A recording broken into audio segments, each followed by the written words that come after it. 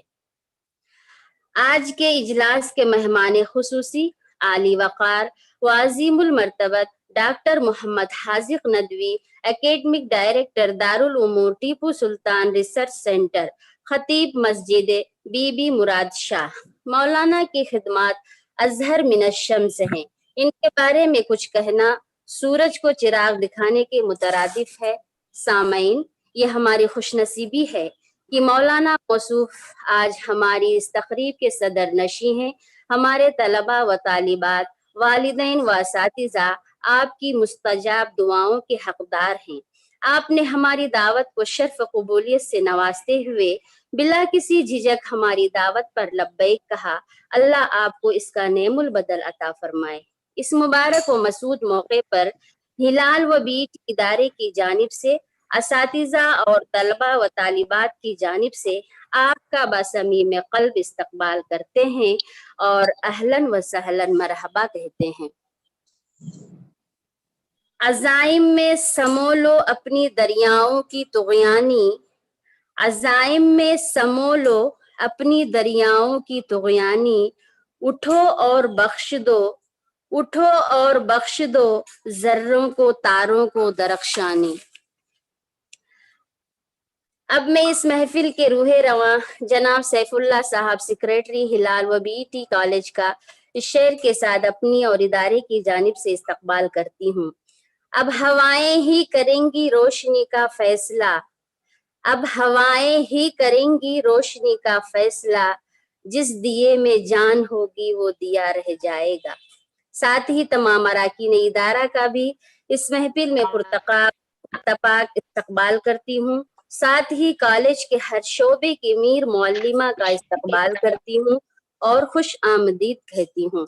اس کے بعد میں ہمارے ساتھی اساتذہ اکرام، عزیزم طلبہ و طالبات اور معزز والدین کا بھی اپنی اور ادارے کی جانب سے اس محفل میں استقبال کرتی ہوں. بس انہی چند کلمات کے ساتھ میں پھر سے ایک بار اس پروگرام میں شرکت فرما تمام سامعین کا استقبال کرتی ہوں. اہلاً و سہلاً مرحبا کہتی ہوں. آ چکے لوگ دیوانہ ابھی باقی ہے، آ چکے لوگ دیوانہ ابھی باقی ہے، افتتاح در مہخانہ ابھی باقی ہے. جزاک اللہ خیر. جزاک اللہ مام. اب میں استاد محترم، عظیم المرتبت، رفیع الدرجات، خطیب بے مثال حضرت مولانا ڈاکٹر حاذق ندوی صاحب سے درخواست کرتی ہوں کہ استقبال رمضان کے عنوان پر ہمارے مخلصانہ اور تشنہ جذبات کو سیراب کریں.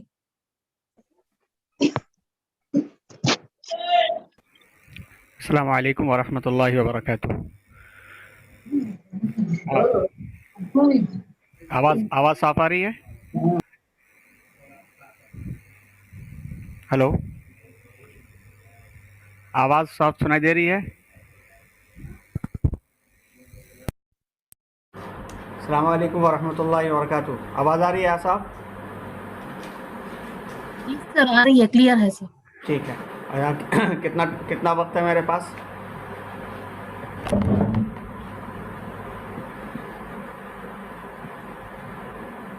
کتنی دیر گفتگو کرنی ہے؟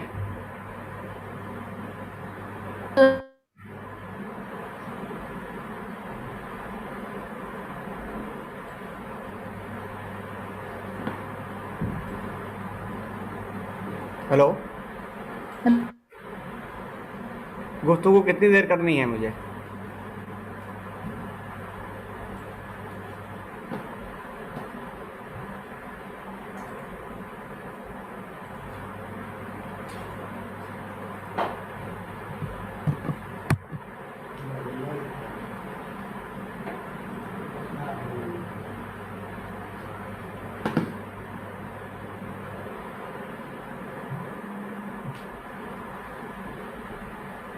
السلام علیکم. ٹھیک ہے، آواز کلیئر آ رہی ہے نا؟ ٹھیک ہے.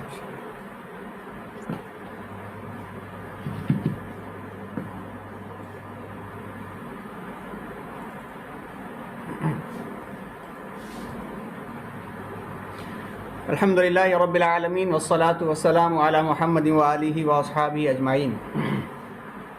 اعوذ باللہ من الشیطان الرجیم. بسم اللہ الرحمن الرحیم.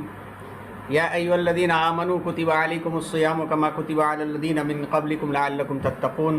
صدق اللہ العظیم. وقال اللہ تبارک وتعالی شہر رمضان الذی انزل فیہ القرآن ھدی للناس وبینات من الھدی والفرقان. صدق اللہ العظیم. اللہ تبارک و تعالیٰ کی حمد اور ثنا اور بزرگی بیان کرنے کے ساتھ ساتھ سید المرسلین امام الانبیاء جناب محمد الرسول اللہ صلی اللہ علیہ وسلم پر درود بھیجتے ہوئے اپنی بات کا ہم آغاز کرتے ہیں. اور ساتھ ساتھ میں ذمہ داران اور جملہ مساہمین، آڈینس، طلباء اور طالبات کا بھی ہم شکر ادا کرتے ہیں کہ انہوں نے بہت اہم موقع پر اور بہت اہم عنوان پر اپنا وقت خالی کر کے سننے کے لیے جمع کیا ہے. عنوان ہے رمضان المبارک کا استقبال اور اس استقبال کے تقاضے. انشاءاللہ ان سلائڈز کے ذریعے سے آپ تک یہ باتیں پہنچانے کی کوشش کی جا رہی ہیں، اور پروگرام ختم ہونے کے بعد یہ سلائڈ، یہ پاور پوائنٹ PDF کی شکل میں آپ کے ذمہ داروں تک پہنچا دی جائے گی، اور آپ کو ضرورت ہو تو آپ اسے حاصل کر لیں. سورہ بقرہ کی آیت نمبر 183 اور اس کے بعد کی جو آیتیں ہیں، ان آیتوں کی روشنی میں رمضان المبارک کے روزے اہل ایمان پر فرض کیے گئے، اور یہ روزے مدینہ منورہ ہجرت کے 18 ماہ کے بعد فرض کیے گئے تھے. حدیث میں رسول صلی اللہ علیہ وسلم نے ارشاد فرمایا لکل شیء زکات و زکات الجسد الصوم، ہر چیز کی زکوٰۃ ہے اور جسم کی زکوٰۃ روزہ ہے۔ روزے کا جو مقصد ہے اور روزے کے جو تقاضے ہیں، ان مقاصد اور ان تقاضوں کے اوپر غور کیا جائے تو یہ بات صاف طور پر واضح ہوتی ہے کہ اللہ کے احکام کی تعمیل ہے لوگوں، اللہ کے احکام کی تعمیل ہے لوگوں، یہ فاقہ کشی مقصد رمضان نہیں ہے۔ رمضان یہ عربی زبان کا لفظ ہے اور اسلامی کیلنڈر کے اعتبار سے 9ویں مہینے میں آتا ہے۔ عربی زبان میں رمضان کے کئی معنی بیان کیے گئے ہیں، اس میں سے ایک معنی یہ بھی بیان کیا گیا ہے کہ رمضا را میم ضاد الف، رمضا اس بارش کو کہتے ہیں جو بارش زمین پر جب پڑتی ہے تو زمین کا کوڑا کباڑ کچرا اور گندگی کو بہا لے جاتی ہے۔ اس مفہوم اور اس مطلب کے اعتبار سے رمضان یوں سمجھ میں آتا ہے کہ یہ مہینہ جب آتا ہے تو یہ مہینہ میل کچیل، اعمال کی خرابی اور ایمان کی کمزوری ان تمام کو بہا کر کے اعمال کو صاف اور تازہ کر دیتا ہے۔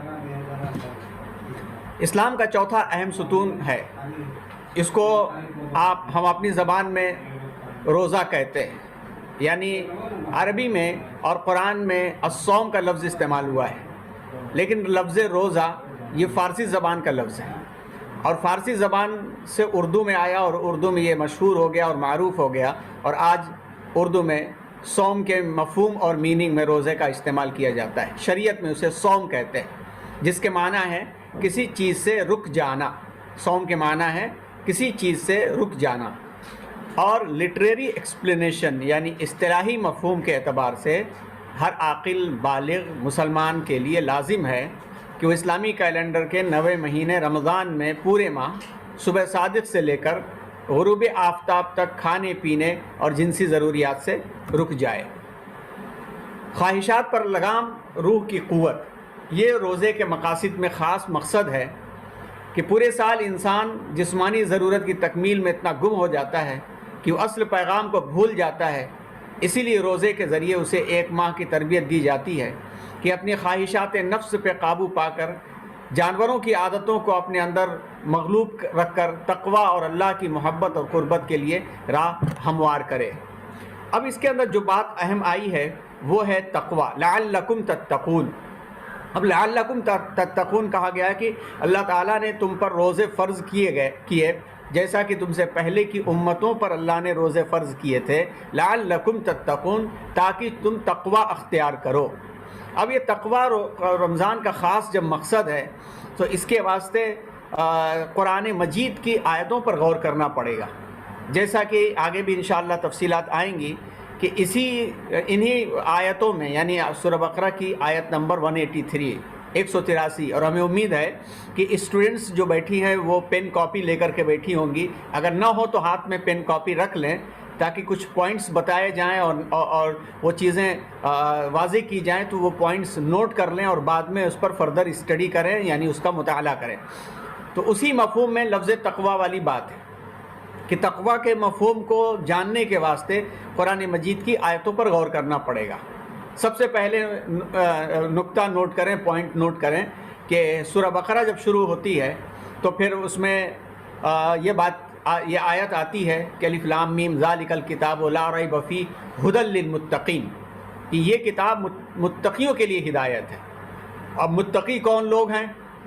تو متقیوں کی بہت ساری صفات بیان کی گئی ہیں، جس میں سے اگر آپ کو وقت ملے، بلکہ وقت نکالیں رمضان میں مطالعہ کرنے کے لیے، قرآن کے مفہوم کو جاننے کے لیے، وہ ہے سورہ بقرہ کی آیت نمبر 177 سورہ بقرہ کی آیت نمبر 177 کی اسٹڈی کریں اور مطالعہ کریں تو اس میں اللہ تبارک و تعالیٰ نے متقیوں کی 5 کوالٹیز اور 5 خصوصیات کو بیان فرمایا ہے۔